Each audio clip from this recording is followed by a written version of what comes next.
महाराज जी, मैं पिछले 13 वर्षों से डिप्रेशन की दवा ले रही हूँ और मुझे ये पता चल गया है कि ये जीवन केवल भगवत प्राप्ति के लिए है। मैं नाम जप आपकी कृपा से करना शुरू किया है। महाराज जी, मैं निकलना चाहती हूँ इससे बाहर महाराज जी, और जल्दी। हाँ, नाम जप कीजिए, पाप नष्ट होंगे, डिप्रेशन खत्म हो जाएगा। पाप का फल होता है निगेटिव चिंतन, निगेटिव चिंतन का परिणाम होता है ओवर थिंकिंग करते हुए डिप्रेशन में पहुंच जाना।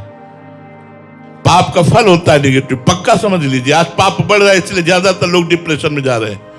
धर्म से चलो तो पॉजिटिव चिंतन होगा। विपत्ति में भी पॉजिटिव चिंतन करके आप मुस्कुरा के निकल सकते हैं। यदि धर्म से अध्यात्म से चलोगे और धर्म रहित अध्यात्म रहित रहोगे तो सब सुख होने पर भी निगेटिव चिंतन ओवर थिंकिंग में पहुंचाकर आपको पहुंचा देगा, डिप्रेशन में पहुंचा देगा।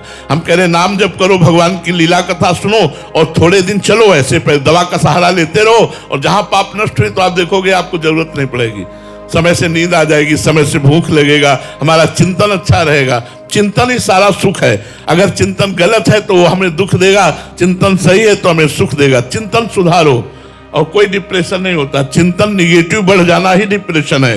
वो निगेटिव इसलिए क्योंकि भगवत चिंतन नहीं हो रहा है, भगवान का नाम जप नहीं हो रहा, भगवत आराधना नहीं हो रही। नहीं तो बड़े से बड़े दुख को पॉजिटिव चिंतन से निपटाया जा सकता है।